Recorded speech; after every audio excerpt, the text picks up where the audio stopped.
Assalamualaikum warahmatullahi wabarakatuh. Selamat datang di layanan informasi Pengadilan Agama Garut. Video ini akan membahas mengenai edukasi dan alur pengajuan permohonan dispensasi kawin. Selamat menyaksikan. Berdasarkan laporan perkara tingkat pertama di Pengadilan Agama Garut, tercatat jumlah permohonan dispensasi kawin pada tahun 2023 adalah 438 permohonan. Tahun 2024 berjumlah 391 permohonan, dan pertanggal 31 Juli tahun 2025 berjumlah 212 permohonan. Maraknya pernikahan dini tersebut mempunyai beberapa faktor, yaitu yang pertama adalah faktor ekonomi, yaitu keluarga dengan kondisi ekonomi yang sulit seringkali melihat pernikahan dini sebagai solusi untuk mengurangi beban keluarga atau untuk mendapatkan tambahan penghasilan. Yang kedua adalah faktor pendidikan, yaitu tingkat pendidikan yang rendah, baik pada remaja maupun orang tua, dapat menyebabkan kurangnya pemahaman tentang dampak negatif dari pernikahan dini. Yang ketiga adalah faktor sosial budaya, yaitu beberapa daerah memiliki norma dan tradisi yang mendukung pernikahan dini, terutama bagi perempuan. Tekanan dari keluarga atau lingkungan sekitar untuk segera menikah juga dapat menjadi faktor pendorong. Yang keempat adalah faktor lingkungan pergaulan yang didominasi oleh remaja yang menikah dini dapat mempengaruhi remaja lain untuk mengikuti jejak yang sama.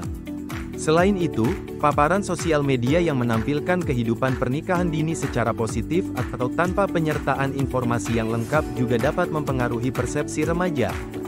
Yang kelima adalah faktor lainnya, seperti kehamilan di luar nikah. Kehamilan di luar nikah seringkali menjadi pemicu pernikahan dini untuk menutupi aib. Kurangnya pemahaman tentang risiko kesehatan yang terkait dengan pernikahan dini. Pernikahan dini juga mempunyai beberapa risiko. Risiko yang pertama yaitu risiko kesehatan. Risiko kesehatan yang mengancam yaitu risiko kematian ibu dan bayi. Perempuan yang menikah dan hamil di usia remaja memiliki risiko lebih tinggi mengalami komplikasi kehamilan dan persalinan, seperti preeklamsia, eklamsia, perdarahan pasca persalinan, dan persalinan macet. Yang kedua yaitu bayi lahir prematur atau stunting. Usia ibu yang masih muda dapat meningkatkan risiko bayi lahir prematur atau mengalami stunting, pertumbuhan terhambat. Yang ketiga adalah gangguan kesehatan mental. Pasangan yang menikah dini rentan mengalami gangguan kecemasan, depresi, stres, dan trauma psikologis akibat tekanan dan beban tanggung jawab yang belum siap mereka hadapi. Risiko yang kedua adalah risiko pendidikan.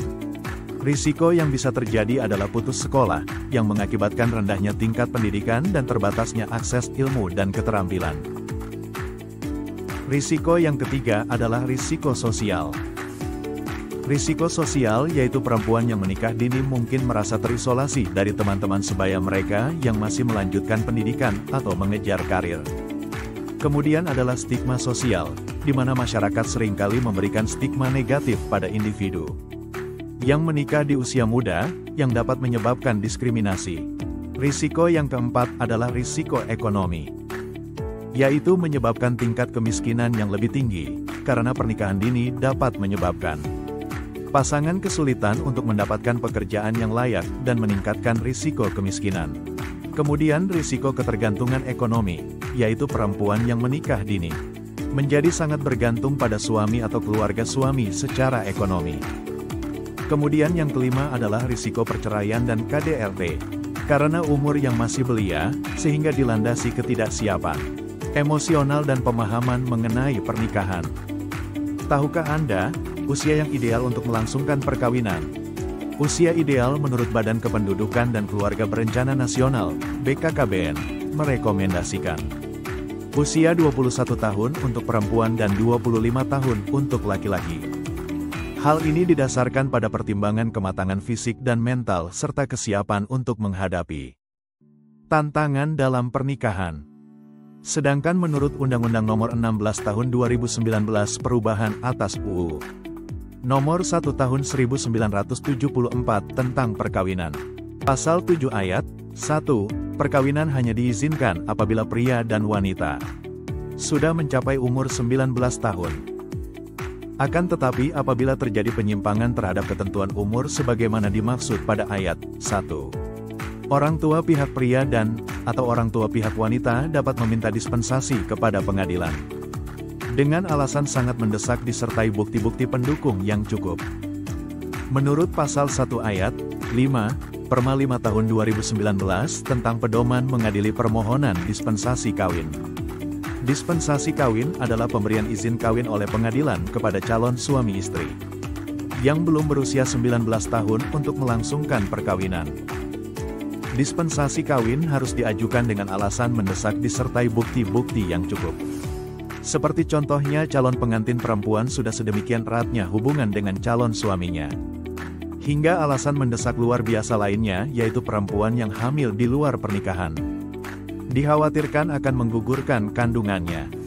Sedangkan tujuan dispensasi kawin adalah untuk mencegah perkawinan di bawah tangan atau siri, menghindari persinahan, dan memberikan kepastian hukum bagi perkawinan dan anak yang lahir dari perkawinan tersebut. Kemudian membahas mengenai syarat pengajuan permohonan dispensasi kawin. Pemohon diharapkan menyiapkan berkas-berkas administrasi seperti surat permohonan dispensasi kawin, rangkap 6. Soft copy permohonan dispensasi kawin dalam bentuk CD, 1 buah. Fotokopi KTP para pemohon, fotokopi KTP anak para pemohon, fotokopi KTP calon. Fotokopi KK para pemohon, fotokopi akta kelahiran calon.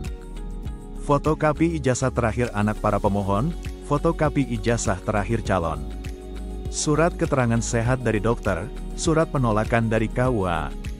Dan yang terakhir adalah membayar panjar biaya perkara di Bank BRI Cabang Garut. Berikut adalah alur pengajuan permohonan dispensasi kawin di Pengadilan Agama Garut. Pemohon datang langsung ke PTSP Pengadilan Agama Garut dan menuju ke loket Pos Bakum untuk membuat surat permohonan dispensasi kawin. Jika surat permohonan telah dibuat, pemohon diminta mengambil nomor antrean dan menuju loket ekor. Dengan membawa berkas persyaratan yang sudah lengkap, petugas membantu membuatkan akun. Kemudian petugas membantu mendaftarkan permohonan secara mandiri menggunakan akun tersebut. Petugas membantu memasukkan dokumen, kemudian akan muncul virtual account. Virtual account tersebut digunakan untuk membayar ke loket bank atau pemohon bisa transfer mandiri. Pendaftaran telah selesai, pemohon dapat meninggalkan pengadilan dan menunggu panggilan sidang yang akan dikirim melalui WhatsApp atau email yang sudah terdaftar. Demikian video edukasi dan alur pengajuan permohonan dispensasi kawin di Pengadilan Agama Garut.